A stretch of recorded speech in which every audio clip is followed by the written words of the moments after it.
لله رب العالمين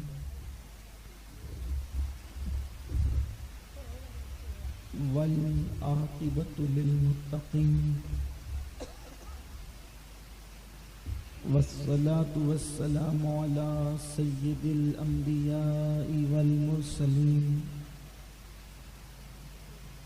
وعلى آله وأصحابه الطيبين الطاهرين أما بعد فأعوذ بالله من الشيطان الرجيم بسم الله الرحمن الرحيم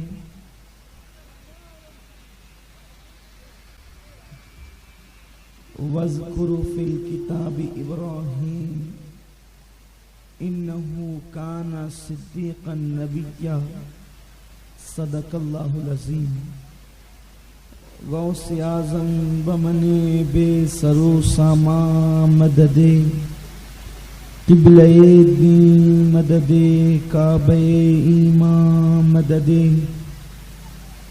بگرداب بلا افتاد کشتی ضعیفان شکستہ رات پشتی بحق کے خواجہ عثمان ہارون مدد کن یا معین الدین چشتی مدد کن یا معین الدین چشتی مدد کن یا معین الدین چشتی. معزز و مکرم علماء کرام، سادات اعظام، حاضرین محفل، پردہ نشین، عزت مآب ماؤں اور بہنوں، السلام علیکم ورحمۃ اللہ وبرکاتہ.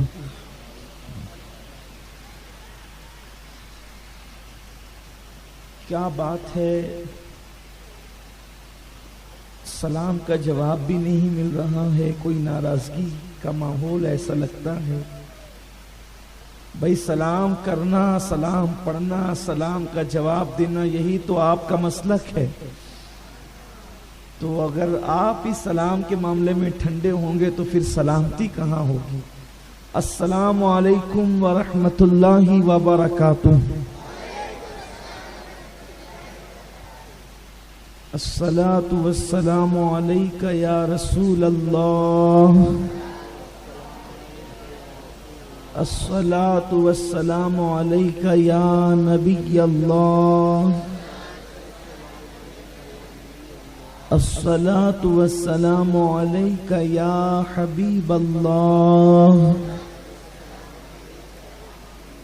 وعلی آلک و اصحابک یا نور اللہ صلی اللہ تعالی علیہ وسلم. ہوتے کہاں خلیل و بنا کعبہ و منا، ہوتے کہاں خلیل و بنا کعبہ و منا، لولاک والے صاحبی سب تیرے گھر کی ہے، اس کے طفیل حج بھی خدا نے کرا دیے، اصل مراد حاضری اس پاک در کی ہے. مولا علی نے واری تیری نیند پر نماز، اور وہ بھی عصر سب سے جو اعلیٰ خطر کی ہے. صدیق بلکہ غار میں جاں ان پہ دے چکے، اور حفظ جاں فروز، اور حفظ جاں تو جانے فروز و غرر کی ہے. ثابت ہوا کہ جملہ فرائض فروغ ہیں، اصل الاصول بندگی استاجور کی ہے، اصل الاصول بندگی استاجور کی ہے. کچھ سنا دے عشق کے بولوں میں اے رضا، مشتاق طبع لذت سوزے جگر کی ہے. میرے پیارے آقا صلی اللہ تعالی علیہ وسلم کے پیارے دیوانوں، یہ ماہ ذی الحجہ شریف کے برکت والے، رحمت والے ایام اور برکت والی راتوں میں ہم اپنی زندگی کے لمحات کو گزار رہے ہیں۔ اس وقت تو حرم محترم میں لبیک کی صدائیں اور حج کی تیاریاں جاری و ساری ہے، اور پوری دنیا کے اندر اہل اسلام قربانی کی تیاریوں میں اور عید الاضحیٰ کی تیاریوں میں مصروف ہے۔ اسی مناسبت سے میں نے قرآن مقدس کی آیہ کریمہ کی تلاوت کی ہے۔ اللہ فرماتا ہے وَاذْكُرُوا فِي الْكِتَابِ إِبْرَاهِيمَ، اور کتاب میں یاد کرو ابراہیم کو، اِنَّهُ كَانَ صِدِّيقًا نَبِيًّا، کہ بے شک وہ سچے نبی تھے اللہ کے۔ میرے پیارے آقا صلی اللہ علیہ وسلم کے پیارے دیوانوں، حج کے اکثر ارکان اور قربانی یہ سیدنا ابراہیم علیہ السلام کی یادیں ہیں، جس کو اہل اسلام ہر سال تازہ کرتے ہیں، اور قربانی ہمیں بتا رہی ہے، حج کے ارکان ہمیں بتا رہے ہیں کہ اللہ کے مقبول اور محبوب بندے جس کام کو جس انداز سے انجام دے تو اللہ والوں کی یادوں کو مٹایا نہیں جاتا، بلکہ اللہ والوں کی یادوں کو تازہ کیا جاتا ہے۔ اور اللہ والوں کی یادوں کو تازہ کرنا یہ اسلام کا طریقہ ہے، اور اللہ والوں کی یادوں کو مٹانا یہ مشرکین اور منافقین کا طریقہ ہے۔ میرے پیارے آقا صلی اللہ علیہ وسلم کے پیارے دیوانوں، اللہ پاک کو یہ کہنا چاہیے تھا کہ اور ذکر کرو اللہ کا۔ قرآن میں کہا بھی ہے کہ اللہ کا ذکر کرو، وَاذْكُرُوا اللَّهَ ذِكْرًا كَثِيرًا، اور اللہ کا ذکر کثرت کے ساتھ کرو۔ تو جب 24 گھنٹے اللہ ہی اللہ کریں گے تب ذکر ابراہیم کی فرصت کہاں ہے؟ جب اللہ ہی اللہ کریں گے تو ذکر موسیٰ کی فرصت کہاں ہے؟ پھر ایک مقام پہ فرمایا وَاذْكُرْ فِي الْكِتَابِ مریم، مریم کا ذکر کرو۔ پھر ایک مقام پہ فرمایا موسیٰ کا ذکر کرو۔ ایک مقام پہ فرمایا اسماعیل کا ذکر کرو۔ ایک مقام پہ فرمایا داؤد کا ذکر کرو۔ حیرت ہے، جب اللہ تیرا ذکر ہی کثرت سے کریں گے تو ذکر ابراہیم کب کریں گے؟ ذکر موسیٰ کب کریں گے؟ ذکر داؤد کب کریں گے؟ ذکر ایوب کب کریں گے؟ تو اللہ کی رحمت جواب دے گی نادان، تو نے مجھے اور میرے نبیوں کو الگ سمجھ رکھا ہے۔ میرا ذکر بھی میرا ذکر ہے، اور میرے نبیوں کا ذکر بھی میرا ذکر ہے۔ نبیوں کو خدا سے جدا کرنا یہ منافقین کی صفت ہے، اور نبی خدا نہیں ہے، لیکن نبی خدا سے جدا بھی نہیں ہے۔ اس لیے جب آپ نبیوں کا ذکر کرتے ہیں تو وہ اللہ ہی کا ذکر کرنے کا ثواب آپ کو ملتا ہے۔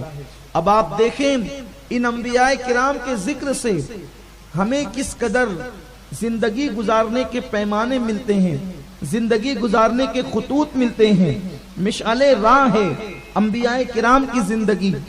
آج کل لوگ تھوڑی تھوڑی مصیبت میں، تھوڑی تھوڑی مشکل میں، تھوڑی تھوڑی پریشانیوں میں اس قدر مس مائنڈ ہو جاتے ہیں کہ کوئی کہتا ہے اتنا مصیبت آ گئی، اتنی مصیبت آ گئی، اب موت کیوں نہیں آتی، میں مر کیوں نہیں جاتا۔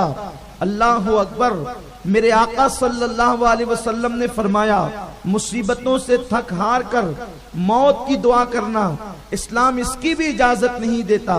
میرے آقا صلی اللہ علیہ وسلم کے دیوانوں، قرآن مقدس میں اللہ نے اپنے نبیوں کا ذکر کیا کہ تمہاری مصیبتیں ان نبیوں کی مصیبتوں کے سامنے کوئی حیثیت نہیں رکھتی، اس لیے کہ جو اللہ کا جتنا مقرب ہوتا ہے، جو اللہ کا جتنا قریبی ہوتا ہے، اللہ اس کو اتنا زیادہ آزمائش میں مبتلا فرماتا ہے۔ ارے تمہاری مصیبتیں کیا؟ کاروبار کی مندی یہ کوئی مصیبت ہے؟ نہیں۔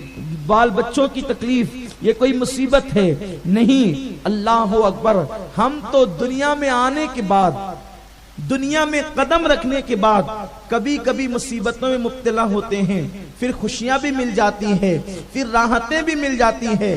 لیکن دیکھو اللہ کا وہ پیغمبر، اللہ کا وہ نبی جس کو اللہ نے اپنا خلیل بنایا، خلیل مطلب گہرا دوست، اور اللہ جسے گہرا دوست بناتا ہے، جسے اللہ خلیل بناتا ہے، خلیل کا مطلب یہ ہوتا ہے کہ جو اپنی مرضی ہی نہ چلائے، اللہ کی رضا میں راضی رہے، اللہ کی رضا میں خوش رہے۔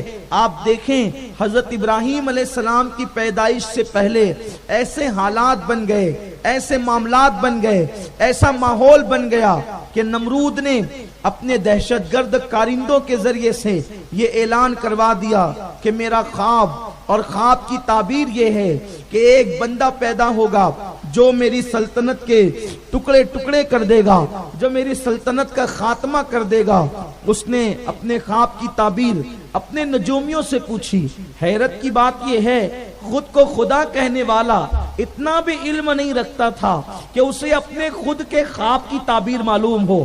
اس نے خواب دیکھا نمرود نے، اور تعبیر پوچھنے کے لیے نجومیوں کو بلایا، تو وہ اللہ نے اس کو بھی بیان کیا کہ کیا وہ بھی خدا ہو سکتا ہے جسے خود اپنے خواب کی تعبیر ہی نہ معلوم ہو؟ ارے خدا تو وہ ہوتا ہے جو خواب دکھاتا بھی ہے، اس کی تعبیر بھی ظاہر فرماتا ہے، اس کے علم بھی بندوں کو عطا کرتا ہے۔ لیکن وہ نمرود اپنے آپ کو خدا کہتا تھا اور خدا کہلواتا تھا۔ بیچارے لوگ اس کے ہاتھوں مجبور ہو کر، جنہیں کوئی چارہ ہی کار نہ تھا، وہ لوگ چاہ کر بھی نہ چاہ کر بھی اس کو سجدے کرتے تھے، اور وہ تھا انسان، اللہ اکبر۔ لیکن اس کے خواب کی تعبیر نے اسے بے چین کیا کہ اللہ کا ایک پیغمبر پیدا ہونے والا ہے، اور اللہ کا نبی پیدا ہو کر میری سلطنت کے ٹکڑے کر دے گا، خاتمہ کر دے گا، میری خدائی کے ٹکڑے کر دے گا۔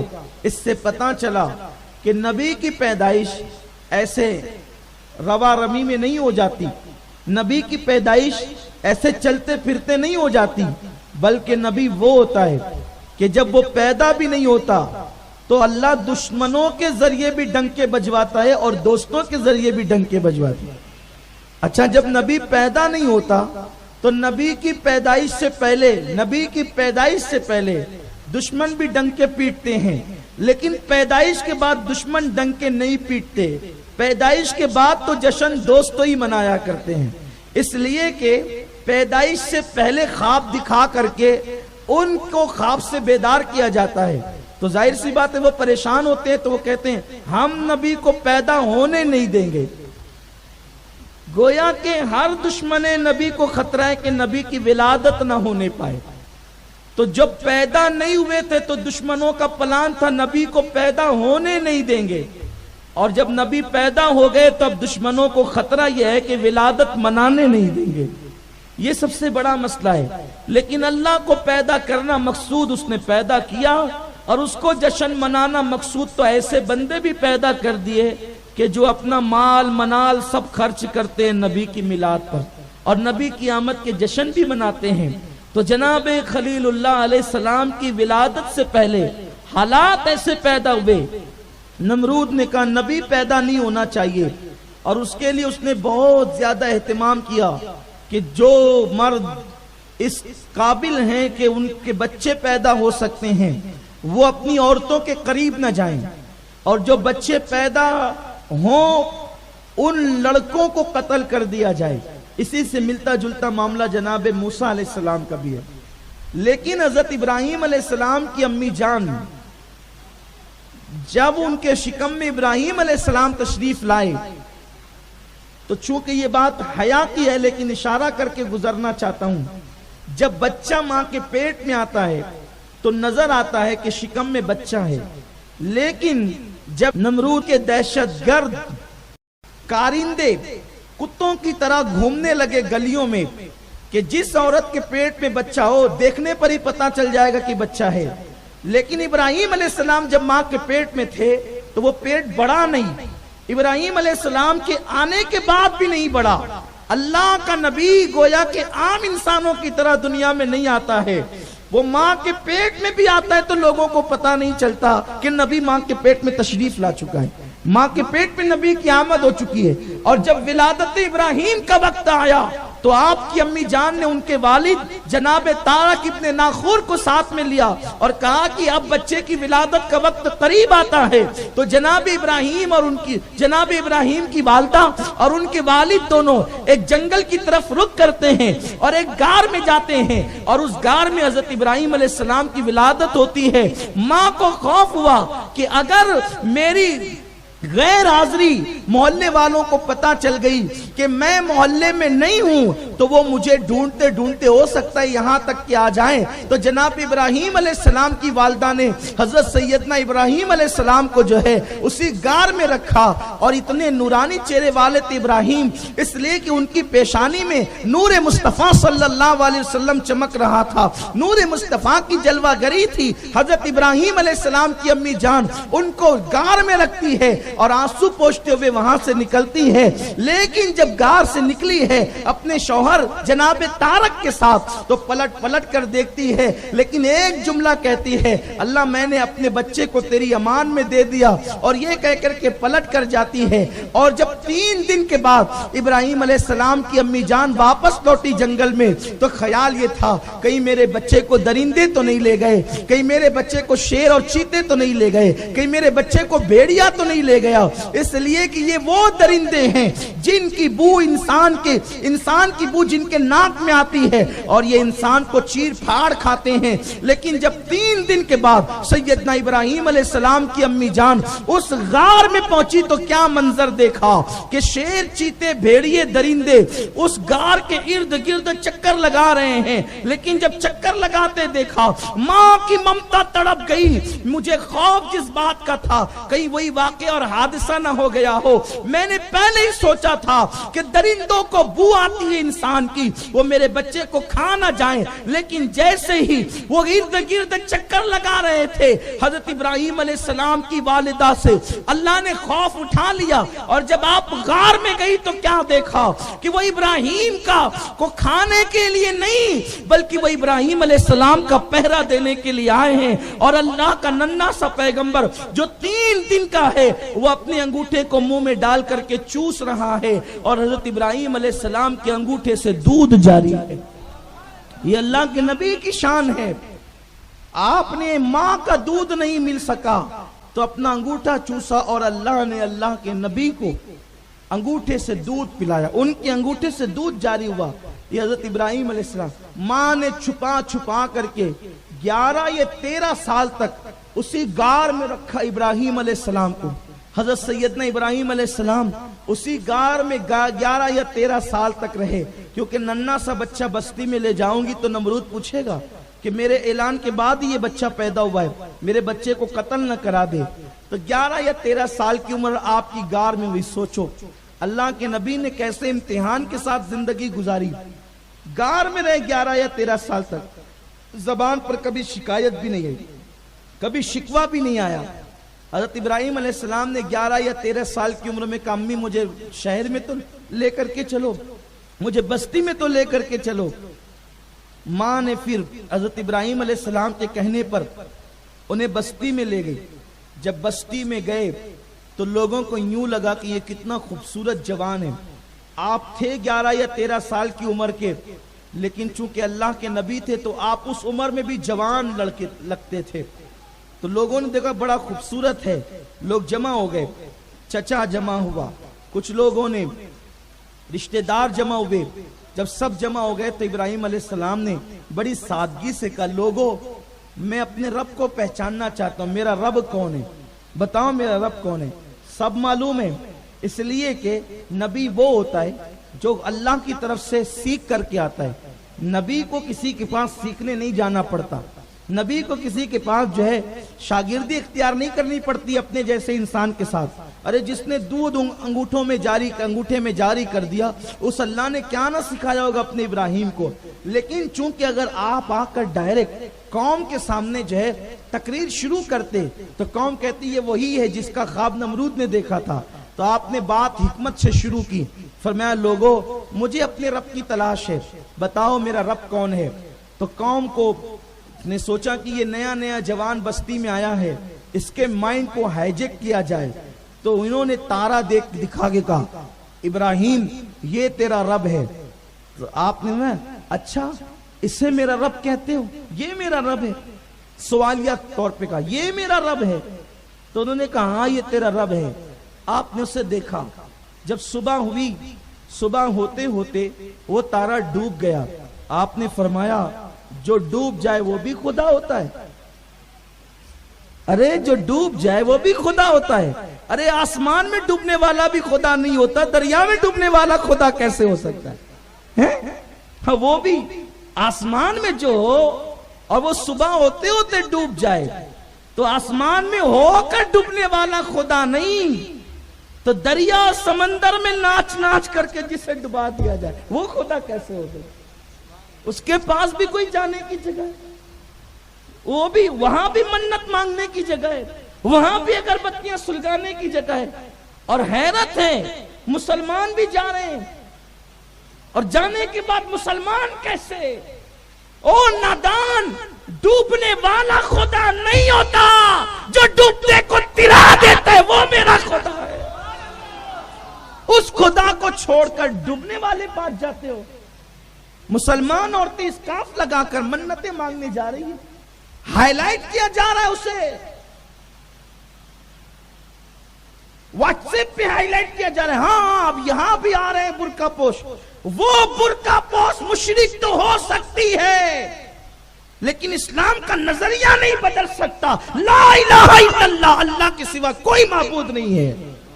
ہاں ہم منتیں وہاں نہیں مانگتے جسے ڈبا دیا جاتا ہے، ہم منتیں وہاں مانتے ہیں کہ جو ترانے والے ہیں، لیکن ان ترانے والوں کو بھی ہم خدا نہیں کہتے، ولی اللہ کہتے ہیں۔ میرے غوث کی شان تمہیں نہیں معلوم؟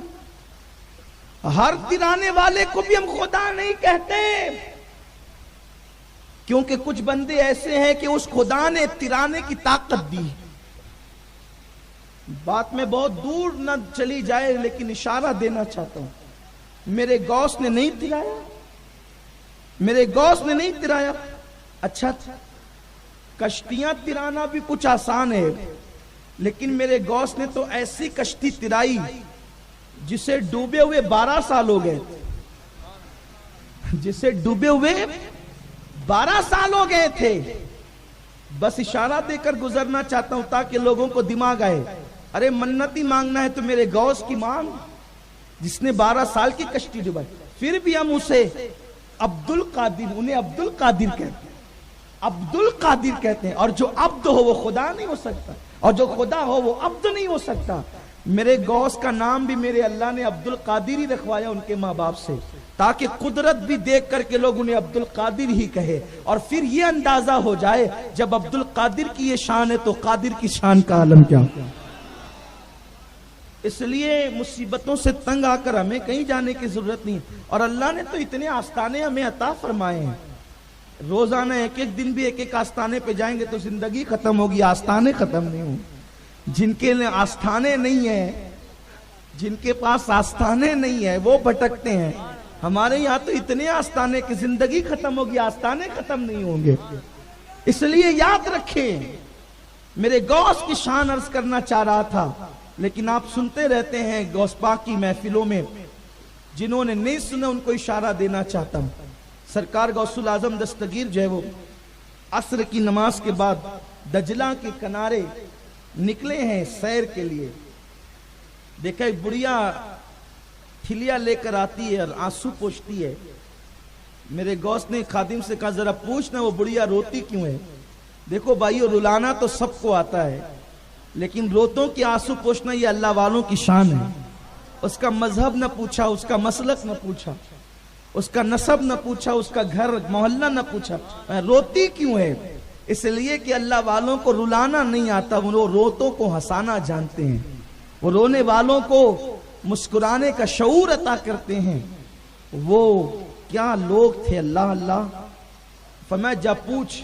خادم گیا، کہا بڑھیا روتی کیوں ہے؟ کہ تجھے کسی نے ستایا نہیں، مارا نہیں، پیٹا نہیں۔ بڑھیا نے کہا جا تیرا کام کر، میرے غم سے تجھے کیا تعلق؟ آپ خود آئے۔ مائی تو روتی کیوں ہے؟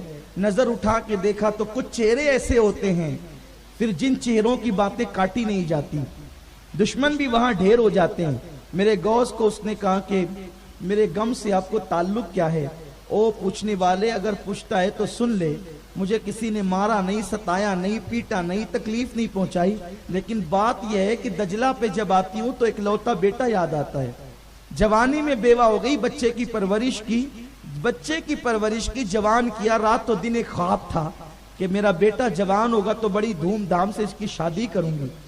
لے گئی، شادی کر کے لوٹی، بارات آ رہی تھی، دجلہ کے کنارے پہ لگی، چند لوگ اترے، پھر طوفان آیا، کشتی واپس پلٹی اور بیچ جا کر کے ماں کے سامنے بیٹے کی بارات ڈوب گئی۔ کمائی بارات ڈوب گئی، کتنے دن ہوئے؟ کہا 12 سال ہو گئے۔ کہا 12 سال ہو گئے، ٹھیک ہے انتظار کر، ابھی تیرے بیٹے کی کشتی تیرتی ہے۔ اس نے کہا یہ کون سی بات ہے؟ کون ہے آپ؟ کہا مائی مجھے کو عبد القادر کہتے ہیں۔ چونکہ وہ تھی دوسرے مذہب سے تعلق رکھتی تھی، وہ مسلمان نہیں تھی۔ رک ابھی انتظار کر۔ اکثر مورخین نے اسے عیسائی لکھا ہے، عیسائی تھی وہ۔ اس نے کہا آپ کشتی ترانے کی بات کرتے، 12 سال ہو گئے۔ کہا ہاں 12 سال ہو گئے، دیکھ ابھی میرے اللہ کی قدرت کا کرشمہ، دیکھ تماشا، دیکھ میرے اللہ کی قدرت کا۔ میرے غوث نے وہیں پر مصلی بچھایا، 2 رکعت نماز پڑھی اور ہاتھ اٹھا دیا، اللہ اس کشتی کو ترا دے مولا، اور جیسی ڈوبی تھی ویسی ترا دے۔ ارشاد ہوا عبد القادر میرے بندے، وہ جو کشتی ڈوبی تھی اس کشتی کے اندر انسان تھے جنہیں مچھلیاں کھا گئی ہے، اور ان مچھلیوں کو انسان کھا گئے ہیں، اور انسان کھا کر اس کو ہضم کر گئے ہیں، وہ فضلے نکلے تو اسے زمین ہضم کر چکی ہے۔ عرض کی مولا تیرے لیے کیا مشکل ہے؟ تیرے لیے کیا مشکل ہے؟ جس قوم کا خدا اس شان کا ہو کہ عبد القادر جیلانی جیسا کہہ رہا، تیرے لیے کیا مشکل ہے؟ اس خدا کو چھوڑ کر اپنی مصیبتوں کا حل تم بتوں کے پاس تلاش کر رہے ہیں۔ کچھ آزاد خیال مسلمان ہیں کہ ہاں ہم بھی انہیں بٹھاتے ہیں، ہم بھی ان کی عبادتیں کرتے ہیں، کیونکہ ہم نیوٹرل لوگ ہیں۔ کوئی مسلمان نیوٹرل نہیں ہو سکتا، جو مسلمان ہوگا وہ صرف مسلمان ہوگا، لا الہ الا اللہ کا تقاضا پورا کرے گا۔ کچھ نہیں ہے، کوئی نیوٹرلزم کا اسلام میں کوئی تعلق نہیں ہے، اسلام سے کوئی تعلق نہیں ہے، اسلام میں کوئی گنجائش نہیں ہے۔ با مسلمان اللہ اللہ، با برہمن رام رام، اس کی کوئی گنجائش نہیں ہے۔ جو مسلمان ہوگا وہ صرف مسلمان ہوگا، اسلام کے تقاضوں کو پورا کرے گا۔ اس لیے یاد رکھیں جب مصیبت آئے یا تو اللہ کی بارگاہ میں آئے یا ولی اللہ کی بارگاہ میں آئے۔ آپ فلم کے ہیرو کو دیکھ کر کے نیوٹرل بن رہے ہیں کہ ہم میلاد النبی کے جلوس میں بھی جائیں گے اور مشرکوں کے تہواروں میں بھی جائیں گے، اس کی کوئی اجازت نہیں، کوئی گنجائش نہیں۔ آپ مسلمان ہیں، صرف مسلمان ہیں۔ عرض کیا مولا تیرے لیے کیا مشکل ہے؟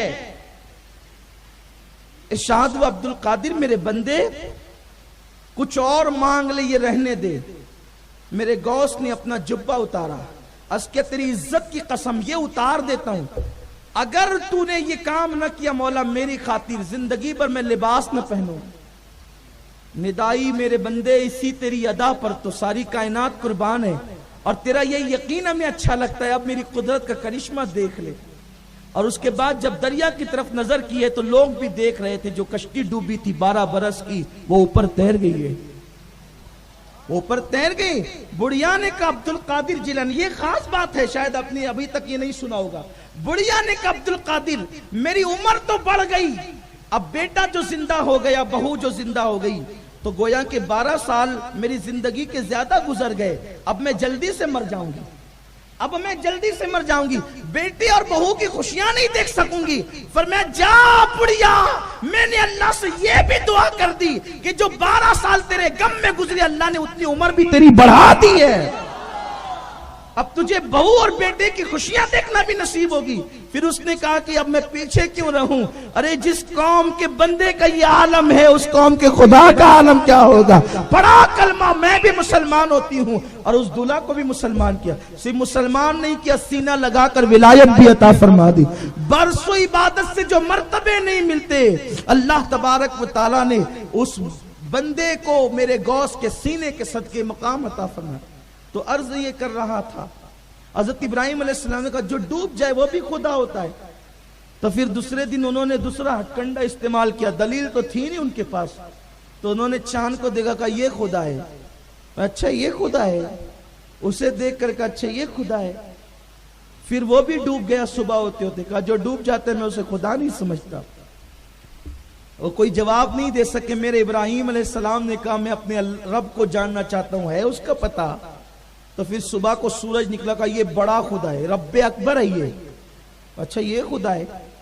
آپ نے ضبط سے کام لیا۔ نبی جو تھے، یہ نبی کی شان بڑی نرالی ہوتی ہے۔ آج کل لوگوں کی فکر یہ ہے یہ نبی کیا ہوتے ہیں، وہ تو ہماری طرح ہوتے ہیں، ہم بھی کھاتے ہیں وہ بھی کھاتے ہیں، ہم بھی سوتے ہیں وہ بھی سوتے ہیں، ہم بھی پیتے ہیں وہ بھی پیتے ہیں، لیکن آپ کو نہیں پتا ہوتا ہے کہ نبی کیا ہوتے ہیں۔ نبی جو ہوتا ہے نا، نبی جو ہوتا ہے اس کی شان، اور پھر نبیوں میں اپنے نبی کی شان کیا ہے۔ اصل چیز یہی ہے، دین کے اندر یہ قوم نے اپنے نبی کو معاذ اللہ اپنی صف میں لا کے کھڑا کرنے کی کوشش کی۔ بھائیو جب امام مقتدی کی صف میں آ جاتا ہے نا تو نماز نہیں ہوتی۔ اگر آپ امام کو آگے سے کھینچ کے پیچھے لے کر کے آ جائے اور امام تمہارے برابر کھڑا ہو جائے تو تم میں سے کسی کی نماز نہیں ہوگی۔ امام کو پیچھے کھینچ کر صف میں لائیں مقتدیوں میں تو بھی نماز نہیں ہوتی، اور مقتدی آگے بڑھ کر کے چلے جائے امام کے ساتھ کھڑے ہو تو بھی نماز نہیں ہوتی۔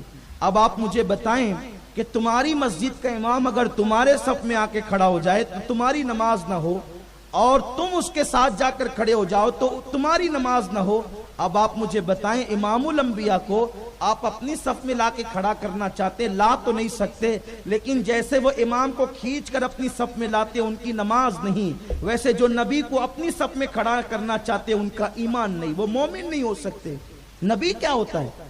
نبی کی شان میں بیان کر رہا ہوں جو خلیل اللہ ہے۔ اور رہی بات امام الانبیاء کی تو وہاں تو جبریل کی بھی رسائی نہیں ہے کہ شان امام الانبیاء کیا ہے۔ اللہ اکبر، اپنے نبی کی شان یہ ہے، اپنے نبی کا مقام یہ ہے، اپنے نبی کا مرتبہ یہ ہے کہ بدر کے دن اللہ تبارک و تعالیٰ نے ایک روایت کے مطابق 1000 اور ایک روایت کے مطابق 4000 فرشتوں کو بدر کے میدان میں بھیجا۔ اے فرشتوں جاؤ، اور جبریل تو ان کا کمانڈر ان چیف بن کر کے جا، تو آگے آگے، فرشتے تیرے پیچھے پیچھے، ہاتھ میں تلوار لو اور میرے محبوب کے ساتھ ساتھ میں لڑو۔ میں آپ کو آپ کے ایمان کا واسطہ دے کر پوچھتا ہوں، آپ پڑھے لکھے ہیں تو آپ تحقیق کریں، کیا فرشتوں کا کام تلوار چلانا ہے؟ ارے فرشتے کا کام تلوار ہاتھ میں لینا نہیں، اس کا کام تو تسبیح اور مصلی ہے۔ نحنو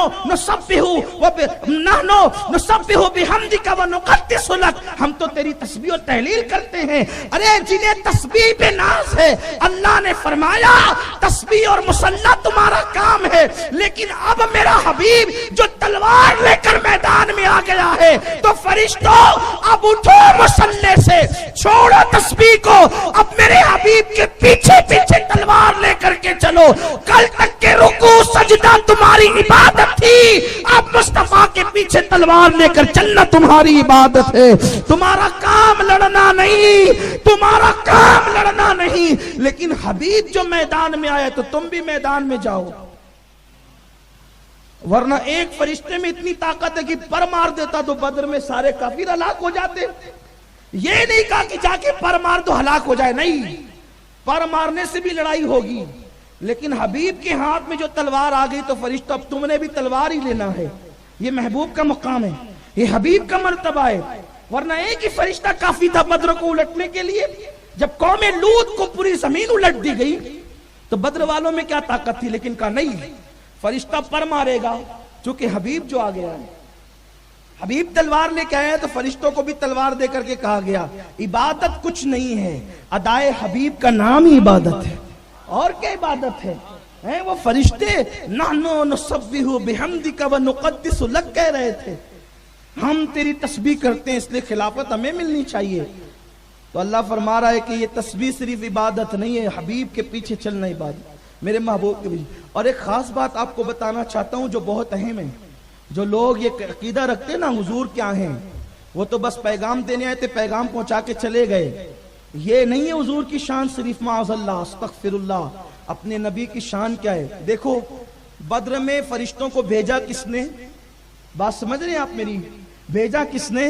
اللہ نے۔ بھیجا کس نے؟ حضور نے نہیں بلایا، بھیجا کس نے؟ بولو بھائی بھیجا کس نے؟ بھیجا کس نے؟ اب بھیجا اللہ نے. جس نے بھیجا کیوں بھیجا؟ بدر میں جا کے جنگ کرو میرے محبوب کے دشمنوں کے ساتھ. کام ہو گیا. توجہ اہل منبر کی بھی. کام ہو گیا. کام ہو گیا. میں نے بھیجا آپ کو. جاؤ جا کے فلاں میدان صاف کرو. میدان صاف ہو گیا. اب آپ کا کام کیا ہے؟ واپس آ جائیں. یہی تو ہے. بھیجا تھا جاؤ پانی چھڑکو. پانی چھڑک گیا. اب پوچھنا نہیں ہے واپس آنا ہے کہ نہیں. بھئی بھیجا تھا, جو کام سے کام ہو گیا بغیر اجازت کے واپس ہو جائیں. علامہ قاضی ثناء اللہ پانی پتی رحمت اللہ علیہ لکھتے ہیں اپنی تفسیر مظہری کے اندر کہ جس وقت اللہ نے بھیجا کہ جاؤ میرے محبوب کے دشمنوں کے ساتھ تمہیں لڑنا ہے اور حبیب کے پیچھے پیچھے چلنا ہے. آج حبیب نے جو تلوار لے لی ہے تب تلوار ہاتھ میں لینا آج کے دن عبادت ہو گیا ہے. آج فرشتے بھی وہی کام کریں گے, وہ نوری مخلوق بھی وہی کام کریں گے جو حبیب کر رہا ہے. لیکن پھر کیا ہوا؟ اللہ نے بھیجا تھا لڑنے جاؤ, لڑائی ہو گئی ختم, فرشتے گئے واپس. فرشتے واپس گئے. لیکن ان کا کمانڈر ان چیف کون تھا؟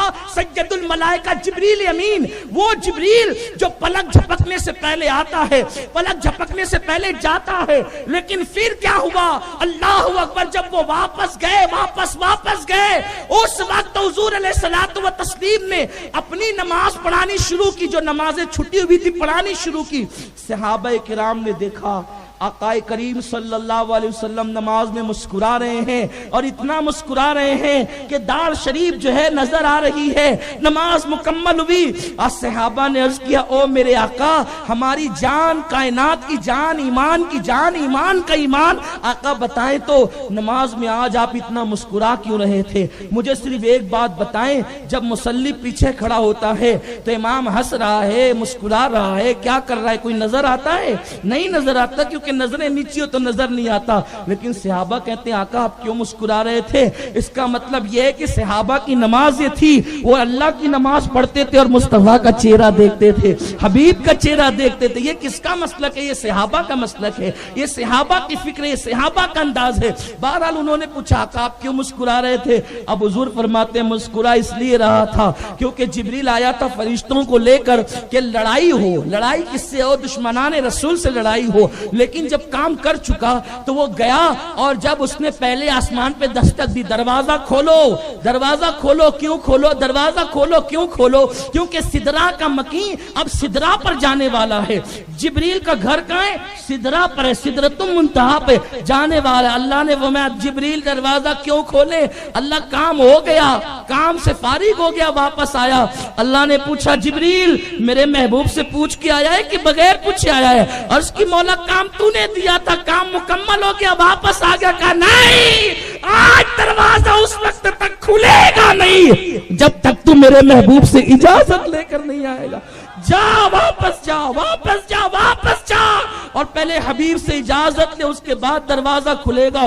یہ مقام مصطفیٰ ہے کہ جبریل کا گھر سدرا ہے, ایک بار آ کر اجازت لیے بغیر چاہتا ہے تو اللہ کہتا ہے تیرے لیے دروازہ نہیں کھلے گا, پہلے حبیب سے اجازت لے کر. کیا حضور یہ بتا کے مسکرا کے کہتے وہ جو جبریل جا کے واپس اجازت لینے آیا تھا تو مجھے اس کے حال پہ ہنسی آ رہی تھی. یہ مقام مصطفیٰ ہے, مصطفیٰ کریم کا مقام ہے, اور اسی مقام کو ماننے کو اہل سنت کہتے ہیں, اور اسی کے انکار کو گمراہیت کہتے ہیں. جبریل آتا ہے, جبریل آئے تو اجازت کے بغیر واپس نہ جا سکے. اب بتائیں نا, وہ اپنی طرح بشر ہے, وہ اپنی طرح بشر ہے, اپنی طرح ہے. اپنی طرح ہوتے بتاؤ آپ سے بھی کبھی جبریل پوچھ کے گیا ہے؟ آپ نہیں, آپ کی صاحب پشتوں کی تاریخ آپ جمع کر لیں, کوئی ایسا نہیں ہوگا. وہ جس دن پوچھنے آئے گا اس دن آپ کو کوئی پوچھ نہیں سکتا. ہاں یہ بات ہے. اس لیے مسلمانوں اپنے نبی کی عظمت جانو, اپنے نبی کا مقام جانو, اپنے نبی کا مرتبہ جانو. عرض یہ کرنے چلا تھا کہ حضرت ابراہیم علیہ السلام اللہ کے پیغمبر تھے. ان سے کہا کہ یہ رب اکبر ہے, یہ سورج رب اکبر ہے. اچھا یہ رب اکبر ہے, آپ انتظار کرتے رہے کیونکہ معلوم تھا نکلا ہے تو یہ ڈوبے گا بھی, نکلا ہے تو یہ ڈوبے گا بھی. اللہ وہ ہے جو نکالتا بھی ہے ڈوباتا بھی ہے. تو جب وہ ڈوبنے لگا، سوریہ مہراج جب ڈوبنے لگے تو حضرت ابراہیم علیہ السلام نے فرمایا، یہ ہنسنے کی بات نہیں ہے، بات ہنسنے کی نہیں ہے، بات ہی تو ڈوبنے کی ہے، کہ جب سورج ڈوبنے لگا فرمایا کہ یہ بھی تو ڈوب رہا ہے، جو رب اکبر ہے، جو سب سے بڑا ہے، وہ ڈوب رہا ہے، تو میں ڈوبنے والے کو خدا نہیں مانتا۔ پھر آپ نے اب دلیل قائم فرمائی، اللہ وہ ہے، میرا رب وہ ہے، جب میں بیمار پڑتا ہوں تو وہ مجھے شفا عطا کرتا ہے، جب میں بھوکا ہوتا ہوں تو وہ مجھے غذا عطا کرتا ہے، جب میں پیاسا ہوں تو وہ مجھے پانی عطا کرتا ہے، اور جب میں دنیا سے رخصت ہو جاؤں گا تو پھر وہ میرے حال پر رحم فرمائے گا اور میرے درجات بلند فرمائے گا۔ حضرت ابراہیم علیہ السلام نے یہ دلائل جب قوم کے سامنے پیش کیا، ہونا تو یہ چاہیے تھا کہ لوگ مان لیتے، لیکن نہ مانا، اور انہوں نے پلان تیار کیا کہ ابراہیم کو آگ میں ڈال دیا جائے، لیکن اللہ کا پیغمبر اس پر بھی جو ہے ان سے نہ ڈرا، اس لیے کہ اللہ کا نبی جانتا ہے کہ اللہ کی راہ میں جتنی تکلیفیں آئے، جتنی مصیبتیں آئے، جتنی پریشانیاں آئے، بندہ اگر اس کو خندہ پیشانی سے جھیل لے، اس کا مقابلہ کرے، تو پھر دنیا کی کوئی طاقت اس کو شکست نہیں دے سکتی، اس لیے کہ اللہ کی طاقت ہے، ان اللہ علی کل شیء قدیر، وہ ہر چاہے پر قادر ہے۔ میرے پیارے آقا علیہ السلام کے پیارے دیوانوں، افسوس کا مقام ہے، افسوس کی بات ہے کہ مسلمان اللہ پر ایمان لانے کے بعد ویسا توکل نہیں کرتا جیسا اس کو بھروسہ کرنا چاہیے، اللہ رسول پر ایمان لانے کے بعد رسول کو وہ ایسا شان والا نہیں مانتا جیسا کہ اس کو نبی کو جیسی شان والا ماننا چاہیے تھا، اس مقام والا نہیں مانتا، بلکہ آج کا مسلمان در در کی ٹھوکریں کھا رہا ہے، کبھی اس در پہ کبھی اس در پہ۔ وجہ یہ ہے، ایک تو عقیدے میں پختگی نہ رہی، زبان سے کہہ لیا لا الہ تو کیا حاصل، دل و نگاہ مسلمان نہیں تو کچھ بھی نہیں، اور دوسرے مقام پر مسلمان کا حال یہ ہو گیا ہے، مسلمان کی کیفیت یہ ہو گئی ہے، ایک طرف تو عقیدے میں کمزور ہے، عقیدہ متزلزل ہے، اور دوسری طرف عمل کے معاملے میں بھی اتنی کمزوری آ گئی، اس قدر کمزوری آ گئی کہ آج کا مسلمان معاذ اللہ نمازوں سے دور ہے، عبادتوں سے دور ہے، توکل سے دور ہے، حیا سے دور ہے، پاک دامنی سے دور ہے، بے حیائی کا ماحول ہے، گندگی کا ماحول ہے، بدعملی کا ماحول ہے، برائیوں کا ماحول ہے۔ ہاں اب مسلمانوں کا حال یہ ہو گیا، صبح ہوتی ہے تو فجر کی نماز ترک کرتے کرتے ہوتی ہے، مسلمانوں کا حال یہ ہو گیا، غسل کھانے سے نکلتے ہیں تو بے حیائی اس قدر عام ہو چکی ہے کہ مسلمان تولیہ لپیٹ کر کے اپنے غسل کھانے سے نکلتا ہے، ننھی سی بچی باپ کو دیکھ رہی ہے، اس کے گھٹنے کھلے ہوئے ہیں، بیوی دیکھ رہی ہے، بہنیں دیکھ رہی ہے، جبکہ اسلام کا دستور یہ ہے کہ مرد کا گھٹنے کے اوپر کا حصہ بھی ستر عورت ہے، اس کا دیکھنا بھی حرام ہے، اس کا دکھانا بھی حرام ہے۔ مردوں کے یہاں یہ بے حیائی کہ معاذ اللہ، اللہ اکبر، راستہ چلتے چلتے آج مسلمانوں کا حال یہ ہے کہ لنگی کھول کر کے یوں باندھنے شروع کرتے ہیں، حیا نہ رہی۔ اللہ کے نبی صلی اللہ علیہ وسلم کی حیا اور غیرت کا یہ عالم تھا۔ ام المومنین اما جان عائشہ صدیقہ فرماتی ہے حضور علیہ الصلوۃ والتسلیم ایسی حیا کرتے تھے کہ جیسی حیا کواری لڑکیاں مردوں سے جتنا نہیں کرتی، اس سے زیادہ اللہ کے نبی صلی اللہ علیہ وسلم لوگوں سے حیا فرماتے تھے۔ حضور علیہ السلام کی حیا کا یہ عالم تھا کہ حضور علیہ السلام کی پنڈلیوں کے اوپر کا حصہ بھی لوگوں نے کبھی نہیں دیکھا۔ آقا کریم کی حیا کا یہ عالم تھا۔ اللہ اکبر، کچھ مخصوص خوش نصیب وہ ہیں جن کو حضور کی پنڈلیوں کے اوپر کا حصہ دیکھنا نصیب ہوا۔ اکثر صحابہ نے حضور کی پنڈلیاں تک نہیں دیکھی، پنڈلیوں کے اوپر کا حصہ تک نہیں دیکھا، بلکہ ایک مرتبہ روایت میں یہ آتا ہے کہ آقا کریم اس طرح اپنے بستر پہ لیٹے تھے کہ پنڈلیوں سے انگلی شریف کچھ اوپر کو آ گئی تھی۔ سرکار علیہ السلام لیٹے ہوئے ہیں اور صدیق اکبر آتے ہیں، دروازے پہ دستک دیتے ہیں، دروازہ کھولا جاتا ہے، صدیق آ کر بیٹھ جاتے ہیں۔ حضور علیہ السلام اسی طرح ہیں کہ پوری پنڈلی شریف کھلی ہوئی ہے۔ اس کے بعد فاروق اعظم آتے ہیں اور اسی طرح حضور بدستور لیٹے رہتے ہیں کہ پوری پنڈلی شریف کھلی ہوئی ہے۔ اس کے بعد عثمان غنی نے دستک دی، پوچھا گیا کون کا عثمان؟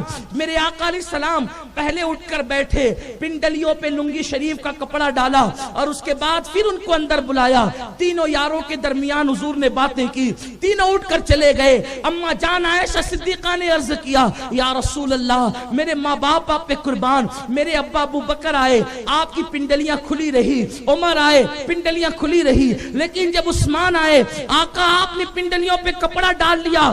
اما جان عائشہ صدیقہ کے سوال پر آقا نے فرمایا عائشہ کیا میں اس سے حیا نہ کروں جس سے اللہ اور اس کے فرشتے حیا کرتے ہیں؟ آپ دیکھیں آج آپ نے حیا اور اسلام کا عنوان دیا ہے۔ حضور علیہ السلام نے اپنی پنڈلیوں کے اوپر کا حصہ حضرت عثمان غنی کو تک دکھانا گوارا نہ کیا، اور پنڈلیاں تو اپنی جگہ۔ آقائے کریم اس قدر با حیا تھے، بلکہ با حیا کہوں حضور کو میرا جی نہیں بڑھتا، حضور جانے حیا تھے۔ حضور صرف با حیا ہی نہیں تھے، حضور جانے حیا، حیا کی جان تھے، وہ جانے حیا تھے۔ آقائے کریم کی شان یہ ہے کہ حضور علیہ السلام نے پوری محفلوں میں، جتنی محفلوں میں حضور بیٹھے، کبھی حضور نے پیر بھی نہیں پھیلائے۔ اسی لیے 1,24,000 یا 40,000 کم و بیش صحابہ میں 50 صحابہ بھی یہ نہیں کہہ سکتے کہ ہم نے حضور کے تلووں کو دیکھا ہے۔ حضور کے تلوے بھی صحابہ نے نہیں دیکھا، یہ حضور کی حیا تھی، حضور کے تلوے بھی نہیں دیکھے۔ اور آپ کو بتاؤں ایک دن ایسا ہو گیا کہ آقا کریم صلی اللہ علیہ وسلم مرض الوصال میں تھے، بیمار تھے آقا علیہ السلام، سرکار مرض میں ہیں، اور مرض وصال کے 20 وصال کے بعد حضور دنیا سے تشریف لے جانے والے ہیں۔ تو آقا کریم صلی اللہ علیہ وسلم بستر پر یوں لیٹے تھے کہ پیر پھیل گئے، اور چادر یوں آقا علیہ السلام نے اوڑھ رکھی تھی کہ پیر کھلے ہوئے تھے۔ ایک صحابی غالباً ان کا نام زید ہے، وہ رہتے تھے دیہات میں، وہ آقا سے ملنے کے لیے آئے، کہتے زید حضور سے ملنے کے لیے آئے۔ تو آئے تو کسی سے کہا، غالباً حضرت عباس سے یا مولا علی سے، کہ میں نے کئی دن سے حضور کو نہیں دیکھا اور مجھے پتہ چلا ہے کہ حضور علیل ہیں، تو کیا حضور کا رخ انور مجھے دکھا سکتے ہو؟ تو کہا گیا کہ حضور اتنے علیل ہے کہ کسی کو ملنے کی اجازت نہیں ہے۔ کہا ٹھیک ہے میں ملوں گا نہیں، صرف ایک جھلک دکھا دینا۔ انہوں نے مولا علی نے یا جناب عباس نے اندر لے گئے، پردہ ہٹایا اور دیکھا، دیکھو حضور دکھ رہے ہیں، آقا دکھ رہے ہیں۔ تو انہوں نے کہا کہ جی آج جناب زید کا مقدر عروج پر تھا، کیونکہ آقا لیٹے ہوئے تھے اور حضور علیہ السلام کے پیر شریف پھیلے ہوئے تھے، تو صرف حضور کے تلوے نظر آ رہے تھے، چادر جو اٹھی تھی۔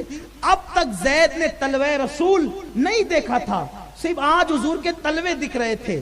اب آقا کے تلوے پہ میں کیا عرض کروں، صرف اتنا اشارہ دینا چاہتا ہوں، جو تمہارے محلے کا سب سے کالا آدمی ہوگا، جو تمہارے محلے کا سب سے کالا آدمی ہوگا، کبھی اس کا تلوہ بھی دیکھنا۔ ارے کالے انسان کا تلوہ بھی گورا ہوتا ہے، تو جو اتنا خوبصورت ہو، جو اتنا حسن و جمال کا پیکر ہو کہ جس کے چہرے کو خدا بھی پیار سے دیکھتا ہے، خدا بھی پیار سے تکتا ہے، جس کے حسن پر کائنات کا حسن قربان ہو، اس رسول کا تلوہ کتنا خوبصورت ہوگا۔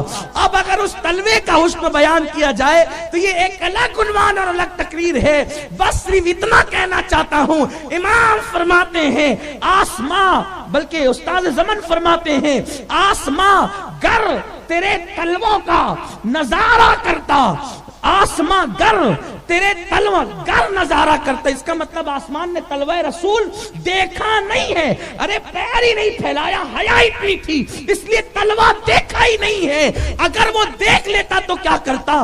آسمان گر تیرے تلوے کا نظارہ کرتا، روز ایک چاند تصدق میں اتارا کرتا، چھپ گیا چاند نہ آئی تیرے دیدار کی تاب، سامنے گر کبھی ہوتا بھی تو سجدہ کرتا۔ حضور علیہ السلام کے تلوے کو اکثر لوگوں نے نہیں دیکھا، لیکن زید کا مقدر تھا تلوہ دے۔ کیا تلوہ ہے، کیا تلوہ ہے۔ اور حدیث پر میں یوں اپنے الفاظ کا جامہ پہنا دوں، کیا تلوہ ہے اور کیا تلوے کا جلوہ ہے۔ تلوے کا جلوہ کیا ہے کہ زید دیکھا اور پھر کہا گیا زید اب نکل جاؤ، حضور کے آرام میں خلل نہیں ڈالنا، نکل جاؤ زید۔ زید یوں ہی پچھلے پیر الٹے پیر نکلتے چلے گئے، لیکن تلوے کو آنکھوں میں بسا لیا۔ لیکن اب زید نے جو تلووں کو آنکھوں میں بسایا، جدھر دیکھتے ہیں تلوے کا حسن ہی نظر آتا ہے۔ ادھر گھر پہنچے، کسی نے خبر دی کسی نے، زید حضور کا وصال ہو گیا، زید آقا کا وصال ہو گیا۔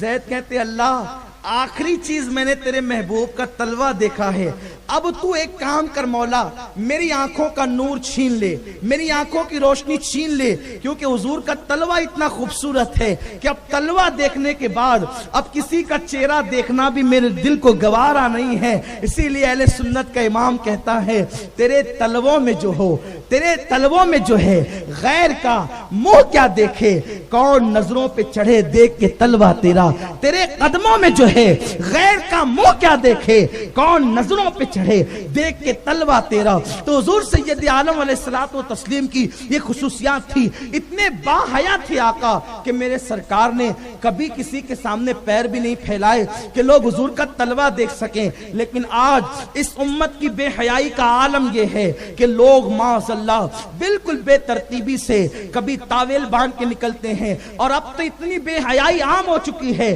کہ غیر مسلموں کو دیکھتے دیکھتے اب لوگ جو ہے ہاف چڈیاں پہننا شروع کر دیے ہیں، اس میں گھٹنے بھی دکھتے ہیں، اور پھر معاذ اللہ پیر کا اکثر حصہ نظر آتا ہے۔ مسلمانوں کیا بے حیائی عام ہو رہی ہے، مردوں میں ادھر یہ بے حیائی عام ہو گئی، ادھر عورتوں کا حال یہ ہو گیا کہ بے حیائی کی حد یہ کر دی عورتوں نے، اب اتنے باریک اور پتلے لباس عورتیں پہنتی ہے کہ جسم کی ساخت نظر آتی ہے۔ اللہ کے پیارے حبیب غیب دا نبی صلی اللہ علیہ وسلم فرماتے ہیں جس عورت کا کپڑا جتنا پتلا ہوگا اس عورت کا ایمان بھی اتنا کمزور ہوگا، اور جس عورت کا کپڑا جتنا موٹا ہوگا اس کا ایمان بھی اتنا مضبوط ہوگا۔ عورتوں کے لیے شریعت کا حکم یہ ہے کہ ان کے کپڑے موٹے اور ڈھیلے ہونے چاہیے، اور عورتوں کا حال یہ ہے کہ عورتوں کے کان بھی نظر نہیں آنا چاہیے، اس لیے کہ کان جو ہے وہ بھی چہرے کا حصہ ہے۔ عورتوں کو چاہیے کہ وہ اپنے کان بھی چھپا کر کے رکھیں،